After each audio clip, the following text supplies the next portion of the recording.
¿Cómo estás, Lucy? Muy Gusto en bien. saludarte. Igualmente. Bueno, nos estamos acostumbrando, o muchos al menos, al home office, al teletrabajo. Todos dicen que llegó para quedarse. Esto ha obligado incluso a, reglamentar la ley, porque si no, algunos se benefician, otros no tanto. Hay abusos, unos ganan, otros pierden. ¿Qué tenés para decirnos vos que sos especialista en este tema? Bueno, voy a dar mi opinión como empresario, así que va a ser la opinión desde el punto de vista empresarial, pero Está también de bien. verdad de hablar un poquito como miembro de la sociedad. Bien. En general, cuando se trabaja sobre estas leyes, sobre este tipo de leyes, hay que estar atento a cuál es el propósito. En general, este tipo de regulaciones se construyen o se diseñan para proteger de alguna manera siempre a la parte más débil, en este caso el trabajador, pero al mismo tiempo también para fomentar la creación de empleo, que creo que debería ser también el fin último de esta ley, de ir acomodando en este proceso de transición que está sufriendo la sociedad, acelerado por la pandemia, pero que de todas maneras, aunque no hubiera habido la pandemia, quizás lo que estuvimos viviendo en cuestiones de las relaciones laborales en el 2019, 2020, hubiera llegado a lo mejor en el 2023, pero no mucho más allá. Uh-huh. Justamente hoy recibí un reporte de que la mayoría de los millennials y la generación X se sienten un 40% más productivos cuando trabajan en forma remota. Un estudio que hizo la Universidad de San Andrés. Uh-huh.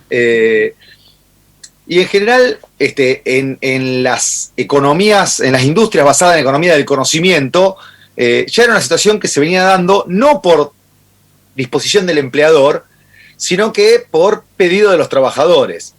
Entonces yo me voy a detener un poquito para hablar de esa parte de la industria, de la economía, que es la que mejor conozco. Bien. Que es, vamos a decir, la nueva economía. Si uno piensa en el teletrabajo, en la industria de manufactura, en la cual tiene que estar, probablemente sea mucho más difícil teletrabajar o más restringido para cierta gente, para cierto personal.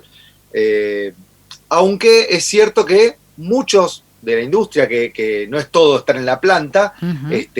se comenzaron a probarlo y comenzaron a probar los beneficios del teletrabajo, y efectivamente, hablando con muchos industriales y con muchos colegas, sienten que lejos de haber perdido productividad, en muchos casos han ganado productividad, porque hay un tiempo, sobre todo en las grandes urbes, que es donde se concentra la mayor parte de la población, que es cada vez lleva más tiempo ir y venir del trabajo. Claro.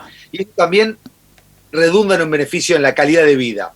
Y hablando de lo social, también las nuevas generaciones están cada vez más atentas, estamos cada vez más atentas a este balance entre la vida laboral y la vida en familia. El teletrabajo, que es trabajar a distancia, vamos a circunscribirlo, que creo que es lo que trató de regular esta ley, al trabajo en el hogar, al home office, que se llama, ¿no? A tener la Exacto. oficina en la casa. Y hay un montón de cosas, así como hay un montón de cosas de que creo que se han apurado a regular, y lo digo de una manera, en este caso, no creo que sea tan bueno ser los primeros en regularlo. Podemos tener peores consecuencias. Hay países súper avanzados que están todavía discutiendo cosas que nosotros ya las resolvimos de un plumazo en muy corto tiempo, países como Irlanda, digo, y si vemos nosotros que están todavía debatiendo, cuánto le van a dar de ayuda a las empresas, a la gente por trabajar desde la casa. Claro. Es cierto, de nuevo, que en toda la nueva economía, lo que decía, el home office era un beneficio que solicitaban los colaboradores. Entonces, pensemos que este movimiento desde las oficinas hacia el hogar, o algunos también empezaron una nueva modalidad que es el coffee office, ¿no? El trabajar desde un café. Claro. Buscar el lugar que le quede más práctico y donde quizás incluso tenga mejor conectividad, porque también tiene que ver muchísimo la tecnología con la que dispone el trabajador, o qué le puede otorgar la empresa para mejorarla en todo caso. Exactamente.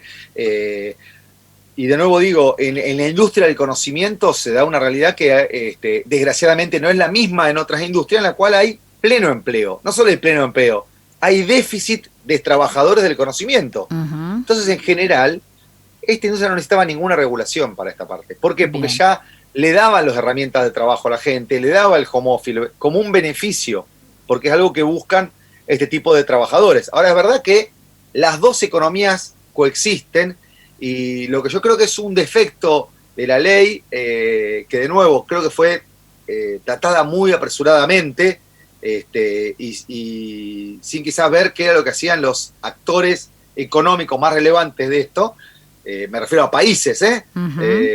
creo que la nobleza obliga a decir que la regulación que hizo el Ministerio de Trabajo, la reglamentación, intenta de alguna manera corregir algunas disparidades que surgían de la ley o que eran muy difíciles de aplicar, y de nuevo digo, hay que separar es muy diferente los trabajos de la nueva economía con los trabajos de la vieja economía. Claro. Yo entiendo Ahora, que en este apuro que tuvieron, que vos mencionás para reglamentar algunos aspectos de la ley, ¿pueden generarse algunas colisiones, por ejemplo, con los convenios de trabajo, o los gremios se van a tener que ir ayornando y adecuarse a esta nueva realidad? dos cosas. El apuro creo que estuvo en dictaminar la ley. La reglamentación, que es lo que hizo el Ministerio, creo que se tomaron un tiempo para hacerlo. De hecho, está hecha parcialmente, todavía faltan algunos puntos, pero de nuevo se nota de que hubo una intencionalidad de muchas ambigüedades que figuraban y que en el momento de la elección en la Cámara de Diputados y Senadores no fueron tenidas en cuenta. Respecto de los gremios, sí, yo creo que toda la sociedad va a tener que revisar su forma de trabajo, con todos los actores incumbentes. Entonces, hay algunos sindicatos que se están modernizando un poco más, pero el marco regulatorio que tenemos, que está por encima de la ley de teletrabajo, la ley de contrato de trabajo, es una ley antiquísima, Uh-huh. y creo que no hay demasiada voluntad de revisarla, y en ese punto sí, lo que nos puede pasar es que podemos terminar protegiendo tanto algo que quizás nunca ocurra. Uh-huh. ¿Sí? Que quizás nunca ocurra, me refiero a que de tanta protección, el ahínco de tanta protección, claro, esa innovación de crear nuevos puestos No se llega. vea morigerada, porque Claro.